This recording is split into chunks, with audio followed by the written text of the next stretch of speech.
ऐसी हमारे शास्त्र कहते हैं। दुर्लभम मानसम जनम तदप्या दुर्गुणार्थदम। ये प्रहलाद असुर बालकों को संदेश दे रहा है कि मानव जीवन क्षण भंगर है और क्षण भंगर होते हुए ये अत्यंत दुर्लभ। और ये दुर्लभ मानस देही की जो हमें प्राप्ति हुई है ये ठाकुर जी के चरणों से अनुराग करने के लिए हुई है। संसार में व्यवहार करना है, ठाकुर जी के चरणों में प्यार करना है। संसार में उत्तम से उत्तम व्यवहार करो।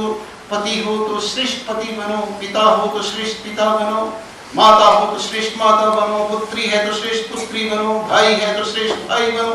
जिस जिसके साथ जैसा जैसा तुम्हारा नाता है उस नाते को निष्प्रिया निष्काम भाव से श्रेष्ठ श्रेष्ठ रीति से उस नाते को निभाओ। तो हमारे भागवताकार यहाँ तक कहते हैं, देखो न सास्या जननी न सास्या पिता न सास्या स्वजनों न सास्या।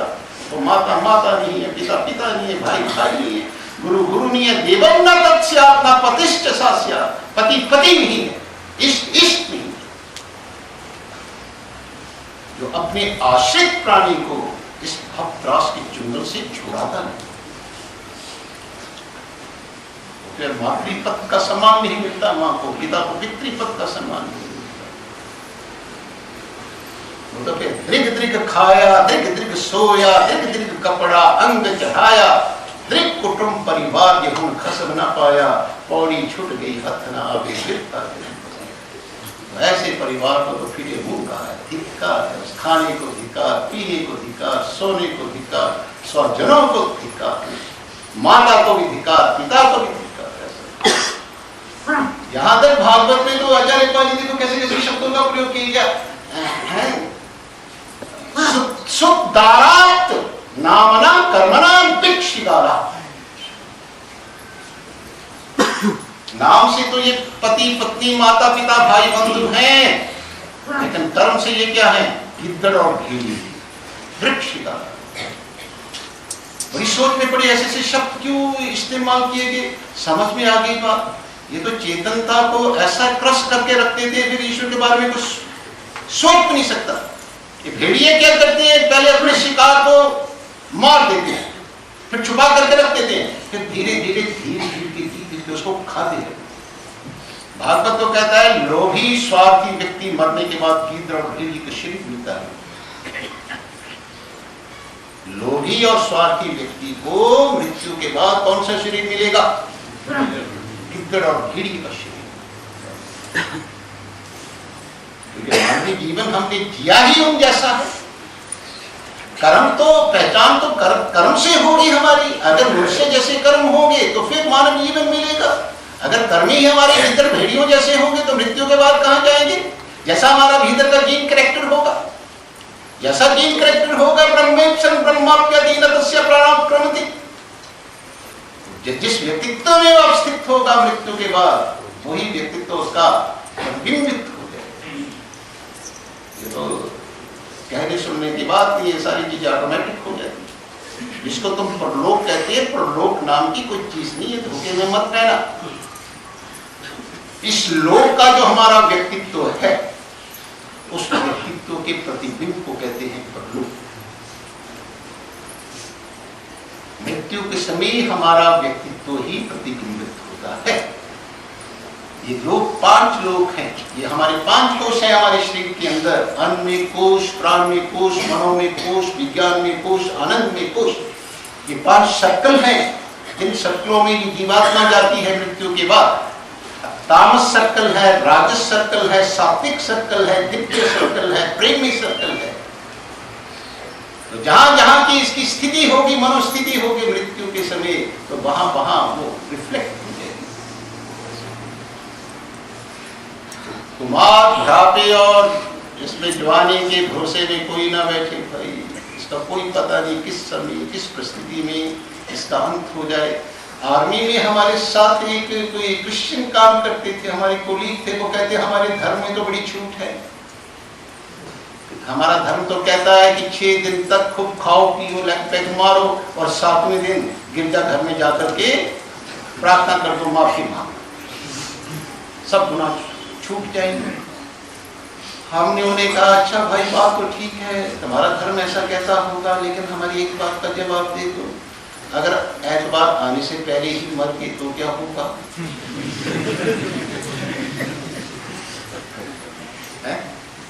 फिर क्या होगा? प्रार्थना करने का अवसर ही ना मिले, प्रार्थना से मर गए तो पहले ही मर गए। ये जो परीक्षित को शाप दिया था श्रृंगी ऋषि ने 7 दिन के अंदर मरेगा, तो ये तक्षक ना तो परीक्षित को ही नहीं दिया, हम सबों की ऐसी अवस्था है।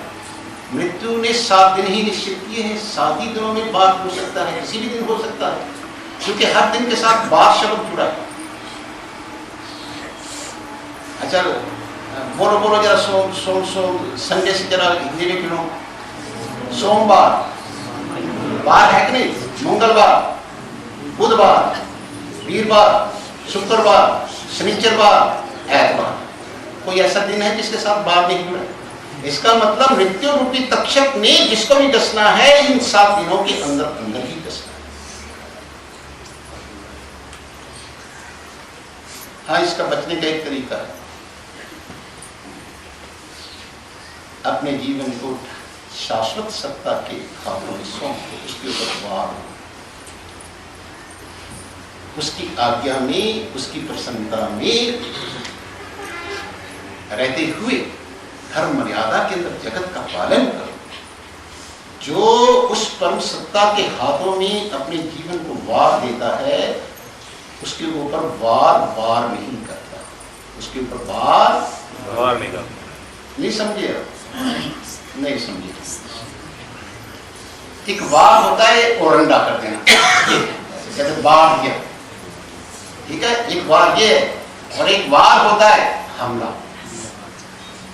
वार ना, और एक वार होता है ये सोमवार, मंगलवार, बुधवार, वीरवार, शुक्रवार, शनिचरवार है। तो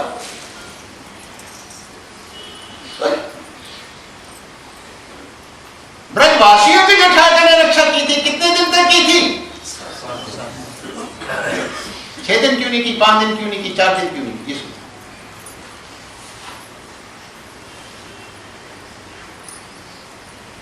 और गोवर्धन पर्वत देखो, 7 वर्ष के बालक हमारे कन्हैया, 7 कोस का गोवर्धन पर्वत, 7 वर्ष का कन्हैया, 7 कोस का गोवर्धन पर्वत, और 7 दिन तक अपने हाथ की चिचरी उंगली के ऊपर गोवर्धन पर्वत को उठा करके उन्होंने ठाकर जी संकेत दे रहे हैं कि जो मेरे आश्रय में रह करके धर्म मर्यादा के अंदर जगत का व्यवहार करते हैं, उनकी मैं ऐसे ही छाता लेकर 7 दिनों तक रक्षा करूंगा, ऐसी मैंने ब्रजवासियों की। वो चिचरी उंगली का मतलब ये तो मेरे बाएं हाथ की चिचरी उंगली का काम है, गहना हाथ में नहीं, वो चिचरी उंगली बाएं हाथ की, ये उंगली नहीं, ये उंगली नहीं, ये उंगली नहीं, ये क्या है? ये वो कहते नहीं, कोई कहता है लोग हमारे ये काम कर देना, यार तो क्यों घबरा रहा है, ये तो मेरे बाएं हाथ की चिचरी उंगली का काम है।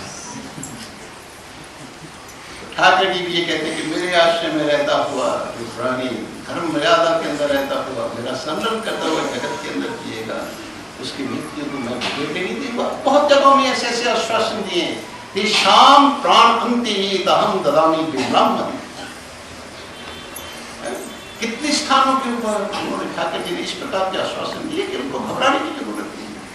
अगर मृत्यु के समय अगर वो मेरा विस्मरण भी कर देते हैं, क्योंकि वो मेरे आदर्शों और मेरे नियमों के अंदर जीवन पर्यंत चले हैं, तो मृत्यु के समय उनको अगर मेरी याद नहीं आएगी तो मैं उनकी याद